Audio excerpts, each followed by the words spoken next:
Jean-Marc Chipot, commentaire. Quand on est en pleine discussion, débat sociétal sur l'autorité de l'État et son incapacité à justement rétablir l'autorité dans ce pays, est-ce qu'on n'envoie pas un signal un peu contradictoire, même si, bon, ça peut paraître pour certains anecdotique, c'est des courtes peines, ce serait quelques jours de remise? Je sais pas, moi je m'attends, ça fait 18 mois que je m'attends à ce que quelqu'un me secoue, me pince, et puis je vais me réveiller, quoi. Et puis tout ça n'aura jamais existé. Ouais, mais non. Ben voilà, je peux vous pincer si vous voulez, mais c'est la réalité. Ouais, non, mais qu'est-ce que vous voulez que je réponde à ça? C'est quoi? C'est remise de peine pour les délinquants et vie de merde pour les autres? Qu'est-ce que vous voulez faire comme commentaire là-dessus? C'est une incitation à la vaccination? Oui, mais enfin, attendez, arrêtez. L'incitation à la vaccination, elle a été faite par le président de la République le 12 juillet. C'est fini. Les courbes de vaccination sont en train de dégringoler. Vous allez sur le site gouvernement.fr. C'est terminé. C'est plus un débat. Le pass sanitaire, c'est plus un débat. Précis, vous avez ce fameux code couleur, hein, donc le vert qu'on va décrire ensemble, masque obligatoire à l'intérieur à partir du collège, tout le monde en présentiel. Quand c'est jaune, c'est masque obligatoire à l'intérieur pour tous. Orange, masque obligatoire partout, cours en distanciel possible au lycée.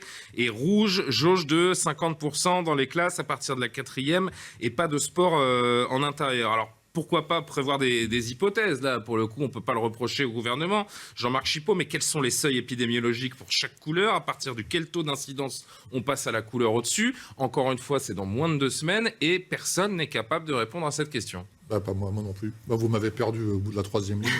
Je ne sais plus de quoi on parle. Non mais voilà, on est à 2 semaines de la rentrée scolaire. Ça fait 18 mois qu'on est toujours en train de cavaler après l'épidémie. On ne la rattrape jamais. C'est complètement fou.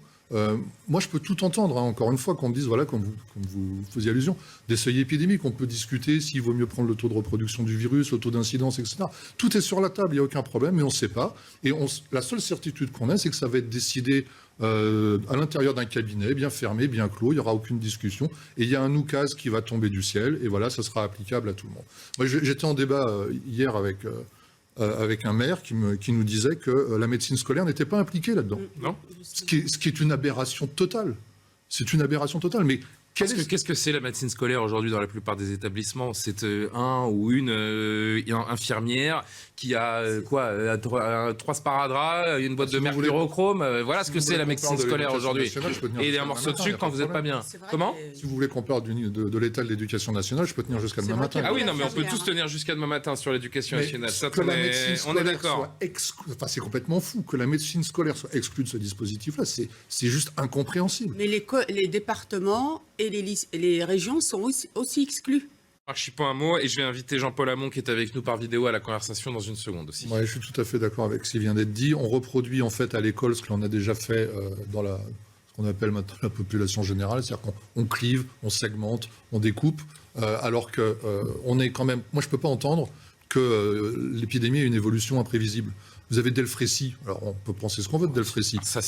Mais Delfrécy vous dit, on en a pour jusqu'en 2023. Très bien. Delfrécy nous avait annoncé 50 000 cas par jour, alors qu'on est autour de 20 000 en ce moment, en effet. Non, mais attendez, moi, mais le côté imprévisible, on ne peut pas le nier non plus. Je ne suis pas un partisan de Delfrécy, je pense que je ne suis pas suspect de ce point de vue-là. D'ailleurs, quand je vous entends, demain, je viens avec mon petit carnet d'adhésion Debout la France, parce que tout ce qui vient d'être annoncé, vous l'avez déjà, non? Ça fait des mois, pour vous. Ah non, oui, non, ça fait des mois qu'on l'annonce. Les purificateurs d'air, ils sont en place hier, dans la commune où Nicolas Dupont-Aignan est conseiller municipal. Donc tout ça, mais ça, c'est un vrai sujet, vous avez raison. Mais par contre, vous avez raison. Il faut se mettre... Quand est-ce qu'on se met dans la position de dire, dans la position du pire? Moi, j'étais chef d'entreprise. Quand je fais une campagne commerciale, je prends 3 hypothèses. Une hypothèse basse, une hypothèse haute, une hypothèse médiane. On espère tous qu'on va s'en sortir demain matin de cette épidémie. Mais le gouvernement a le devoir de se dire, on en a pour 1 an, 2 ans, 3 ans. Qu'est-ce qu'on fait? Qu'est-ce qu'on fait concrètement? Comment est-ce qu'on met les enfants en protection? Voilà. C'est pas à 2 semaines de la rentrée qu'on nous sort un plan complètement ubuesque, et je suis poli, parce que voilà, c'est pas possible. Sur cette question? Ouais, c'est pas possible. La base de la vaccination, je vais le répéter 1000 fois, c'est le bénéfice-risque. On vaccine pas de force une population qui a plus de risques que de bénéfices à se faire vacciner. C'est pas possible. Les enfants doivent être protégés. J'entendais aussi qu'il fallait... Protégés de quoi? Il faut être protégé des adultes. Peut-être du virus, surtout. Mais ils ne craignent pas le virus. Vous avez cité les chiffres, 14 personnes de moins de 19 ans en hospitalisation. Le plus haut chiffre, le plus haut nombre de jeunes entre 0 et 19 ans hospitalisés depuis juin 2020 s'est élevé à 23. Mais c'est pas possible, on peut pas vacciner tous les jeunes de France. Tout à fait marginaux et infinitésimaux. C'est pas possible. Moi, je trouve que c'est une rupture civilisationnelle. Dans une société humaniste, les adultes... Oui, Jean-Paul, j'arrive dans un instant. Les adultes protègent les enfants. On ne vaccine pas les enfants pour que les adultes puissent avoir une vie. Hier, j'étais en débat avec le Christian Spitz, pédiatre, qui nous disait il faut vacciner les ados pour qu'ils puissent retrouver une vie sociale. Mais dans quelle société on vit ? On ne vaccine pas des enfants pour qu'ils retrouvent une vie sociale. On les vaccine parce qu'ils courent un risque. Et effectivement, les jeunes en comorbidité doivent être vaccinés parce que dans le bénéfice-risque, je vous entends pas vous émouvoir sur les 11 vaccins obligatoires pour tous les enfants. C'est ce que j'allais dire. Mais c'est pas du tout la même chose. Ce sont des vaccins qui sont éprouvés depuis longtemps, etc. C'est dans les attendus du Conseil d'État. J'espère que les études montreront, confirmeront l'innocuité de ce vaccin et l'efficacité de ce vaccin chez les enfants qui ont une réponse immunitaire très, très forte. Donc, clairement, ces propositions qui sont faites par les scientifiques, j'espère qu'elles vont être appliquées et rapidement. Parce que les purificateurs d'air, ça fait un moment que j'en parle et je me sens un peu moins seul en ce moment. Jean-Marc Chipot, qu'est-ce qui vous fait réagir ? La phrase du docteur Hamon, j'espère que les études confirmeront l'innocuité de ce vaccin. Et on parle de vacciner les moins de 12 ans. Moi, je ne vais pas tomber de ma chaise, mais presque. Pourquoi ? J'espère que des études confirmeront l'innocuité de ce vaccin. Comme tout nouveau produit scientifique, comme tout nouveau médicament, comme tout vaccin. Et on est en train de parler, quasiment dans la même phrase, de dire il faut vacciner les enfants. Et j'espère que les plus de 12 ans. Et là, Jean-Paul Hamon parle des 3-12 ans. Même les plus de 12 ans. Ça vous choque pas ? Je sais pas. Moi, j'ai l'impression des fois d'être. Et non, parce que moi, ce qui me choque surtout ce matin, je vais vous dire, c'est qu'il y a des choses élémentaires, comme le rappelle Jean-Paul Hamon et comme le rappelle cette tribune des médecins, qui peuvent être faites pour éradiquer l'épidémie, mais en tout cas protéger les enfants. Il y a des choses élémentaires et on préfère mettre en place des usines à gaz bureaucratiques dont on ne comprend rien et qui seront inapplicables dans les 10 jours qui viennent. Moi, c'est surtout ça qui me choque ce matin. Je vous dis franchement, on n'est toujours pas dans l'optique d'un échec potentiel de la vaccination, ce qui serait terrible à plusieurs niveaux. Aussi, je vais vous laisser. Je vous connaissais pas. Vous voyez D'où la France, cher ami. Mais je reviendrai volontiers. Ah, vous êtes deux ? Debout la France. Debout la France. Nicolas Dupont-Aignan. Alors ça marche bien votre mouvement en ce moment-là. Vous avez des, vous avez des gens qui. On a de l'essence dans le moteur, oui. Bah oui, bien sûr, parce que alors il y a un peu parfois aussi. Alors comment ça s'appelle ? C'est Monsieur Philippot. Ça pouvait pas durer. Monsieur Philippot. Voilà que j'ai reçu. Non, c'est pas debout la France, mais.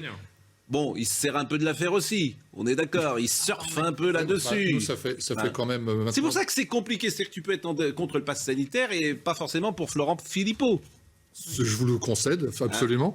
Non, mais depuis le 27 janvier personne n'est forcément dupe, voyez-vous. Ça fait depuis le 27 janvier 2020 que Nicolas Dupont-Aignan fait des propositions. Oui, bien sûr. 2020.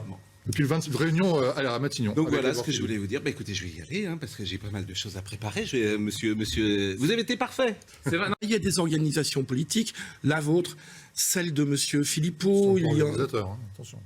Ah bah oui, mais enfin vous êtes quand même pas dans les mêmes manifestations. Non, mais attendez, on prend nos responsabilités quand on voit des pancartes. Et encore une fois, c'est une infime partie. Donc quand on en voit, on prend nos responsabilités, on fait baisser les pancartes. Mais on n'est pas organisateur. Mais ça s'est pas forcément présenté, monsieur, dans les cortèges. À Nice, une ville que je connais bien, ça s'est. Vous avez par exemple, est-ce que personnellement vous avez participé à une ou plusieurs manifestations sur ces 4 derniers samedis ? J'ai traversé la manifestation du Trocadéro. Est-ce que vous avez aperçu des pancartes antisémites ? Non, aucune. Jamais. Moi, personnellement, j'en ai pas vu, mais j'en ai vu à la télé. Le problème, après, c'est toujours la même chose. C'est la notion de 1, 2, 3 beaucoup. Ces pancartes sont inadmissibles. Ça veut dire quoi, 1, 2, 3 beaucoup ? C'est-à-dire qu'on prend un exemple, 2 exemples, et puis on en fait une généralité. Donc c'est vrai qu'à chaque fois, il faut prendre la précaution de dire que c'est quand même très marginal, très très marginal. Et le problème. Mais j'entends ça, et encore une fois, ce que disait Pascal tout à l'heure, il a raison. On pointe du doigt, on fait un effet loupe sur quelque chose de marginal, mais moi, je vous dis, ce qui me choque, c'est que personne ne le dénonce dans ces cortèges. Et ça, c'est un problème. Ça a été fait à Besançon. Ça a été dénoncé. Non, il y a une enquête ouverte par le parquet. Un des organisateurs. Et la LICRA porte plainte. Eh bien, ils ont raison. Un des organisateurs de la manifestation a justement dénoncé ça. Et c'est ce qu'il faut faire. Qui est organisateur de ces... Il a contribué au clivage actuel. C'est pour ça qu'on a envie, besoin de l'évincer du côté de Marseille. Jean-Marc Chipot, votre analyse ? Oui, enfin, ça paraît clair. Quand on lit les motifs, la phrase qui a été citée par la PHM pour se débarrasser de lui, oui, c'est effectivement, on veut la peau de Didier Raoult. Après, c'est un personnage qui a été controversé. Il n'en reste pas moins que c'est un grand scientifique. c'est le timing. Le timing montre effectivement, c'est une volonté politique. Bon, bah, après, ce que vous voulez que je vous dise, c'est pas le seul problème qu'on a en France en ce moment avec une ingérence politique dans les affaires civiles. C'est une de plus. Elle est regrettable, je pense. Il n'y avait pas lieu de créer cette polémique en ce moment où précisément on a normalement besoin d'être tous rassemblés pour lutter contre la droite. Et par le sauvage. Jean-Marc Chipot, nous avons tous failli, dit Gérald Darmanin. On a laissé des gangs, malgré des chiffres annoncés par le ministère, des gangs prendre le pouvoir dans certains quartiers. C'est ça la situation actuellement, avec des jeunes de plus en plus jeunes qui s'adonnent à la criminalité et la délinquance, avec les conséquences qu'on a vues. Oui, c'est la 11e fois de cette année qu'il y a un événement dramatique à Marseille. Et pour ne parler que de Marseille, cette situation, aujourd'hui, elle est sous les feux des projecteurs, mais c'est pareil dans beaucoup de villes de France. Des tirs de Kalachnikov, moi je connais des quartiers où des tirs de Kalachnikov, c'est relativement régulier. Et on s'est habitué à ça. Et on a déjà vu venir Gérald Darmanin dans certains quartiers, je ne veux pas citer les noms pour ne pas les stigmatiser, mais on l'a déjà vu passer, repasser avec le maire. Et puis le problème, c'est qu'aujourd'hui... les ministres passent et la situation reste... Oui, ils tweetent, ils passent. Voilà, ils passent en 2 heures. Ils vont discuter avec le commissaire de police qui dit qu'est-ce que vous voulez qu'on fasse. C'est comme ça. 2 compagnies de CRS vont venir, elles vont repartir. Et puis voilà, donc pendant le temps où les CRS seront là, peut-être que le trafic va se décaler au quartier d'à côté, etc. Pendant ce temps-là, on crée... Vous avez en plus un phénomène communautaire qui se crée. Vous avez des communautés qui arrivent, qui veulent mettre la main sur un trafic spécifique, soit de cannabis, soit de drogue plus dure, de crack, etc. Et qui viennent créer une guerre des gangs dans des quartiers avec des dommages collatéraux. Mais ce qui est grave, c'est que maintenant, ça touche, c'est même plus les grandes villes, c'est même plus les métropoles, ça va toucher des villes moyennes. Et on est complètement démunis. Enfin, on ne prend pas la mesure de ça. Et pardon, j'ai conscience, je le disais déjà hier, mais j'ai conscience de faire un grand écart. Mais on a quand même des priorités dans ce pays. On ne peut pas envoyer les policiers contrôler des passes sanitaires en terrasse et puis déplorer la mort d'un gamin de 14 ans dans les cités nord. La police, elle doit être mise sur le terrain. Elle n'a pas beaucoup de moyens. L'état de dénuement des policiers, des baqueux... la décharge de la police, je vois pas comment on peut anticiper quelqu'un qui va arriver en scooter avec une Kalachnikov pour tirer dans le tas. Il faut qu'il y ait une présence régulière, ils n'ont pas les moyens d'être présents, ils le disent tous. Oui, Jean-Marc Chipot. Juste un mot très rapidement. Hier, la commune de Nicolas Dupont-Aignan, ils avaient mis en place quelque chose de simple. Quand il y avait un jeune... Dans l'Essonne. Dans l'Essonne, oui, hier dans l'Essonne. Quand il y avait un jeune qui commettait un petit délit ou quelque chose comme ça, il convoquait tout de suite les parents, convoquait la famille, et il suspendait, pour une période donnée, les aides que la ville donnait à cette famille. C'était pas une punition, c'était pas pour stigmatiser les gens, c'était simplement pour mettre l'accent là-dessus. Et ça permettait aux jeunes tout de suite de comprendre ce qu'il avait fait, la portée de ses actes. Et il y a certains jeunes qui sont retournés voir Nicolas Dupont-Aignan des années plus tard en lui disant voilà, vous m'avez sauvé la vie. Parce que tout de suite, j'ai compris. On parlait hors antenne, les trafiquants qui sont dans les quartiers votent pas forcément, donc ils n'intéressent pas forcément les hommes politiques. En revanche, ceux qui consomment, les habitants. En revanche, ceux qui consomment, eux, ils votent. Pas des trafiquants quand même. Non, il y a dans ces quartiers, il y a des trafiquants, mais ceux qui consomment, par contre, eux, ils votent. Donc il y a une grosse différence. Forcément, on prend beaucoup plus de pincettes avec eux. Mais entre la politique qui est menée dans la lutte anti-tabac, avec des horreurs qui sont placardées sur les paquets de cigarettes, et cette espèce effectivement de cannabis récréatif, le joint festif, etc. Entre les deux, on peut quand même mener une politique de responsabilisation des uns et des autres. Il y a de la marge, je veux dire, on peut y aller. Au lieu de faire des spots ridicules des fois sur un tas de choses qui sont payées par le gouvernement, il y a quelque chose à faire. En plus, sur les frontières, vous avez une ville qui est très connue, qui s'appelle la Linea de la Concepción, qui se trouve à la frontière avec Gibraltar, au sud de l'Espagne. C'est le point d'entrée du cannabis en Europe. Il y a une série télé à succès qui a été tournée en Espagne là-dessus. Voilà, mais Frontex, oui, ça pourrait servir. Là, pour le coup, vous connaissez mon amour pour l'Union européenne, mais là, pour le coup, Frontex, ça pourrait servir à quelque chose. Et rien. Comme d'habitude, rien du tout. Donc il y a tout un tas de choses à faire. Une discussion avec Mohamed VI aussi s'impose, je pense. Le roi du Maroc. Bon, dans notre pays, clairement. Déjà, on a 9000 demandeurs d'asile afghans déjà, qui sont déjà présents sur le territoire français, dont on ne connaît pas grand-chose. Donc en termes de risque, qu'on s'occupe déjà de cela, on verra ensuite. Le droit d'asile, il est ce qu'il est. Il ne s'agit pas de le remettre en cause lorsqu'il est fondé. Moi, je voudrais revenir sur Éric Ciotti, qui est quand même le champion de France, pour arriver toujours après la bataille et enfoncer les portes ouvertes. Ça, c'est ce qu'on a proposé, nous, en 2018. Alors, c'est quoi? C'est un tract Debout la France. C'est un référendum d'initiative populaire sur l'immigration.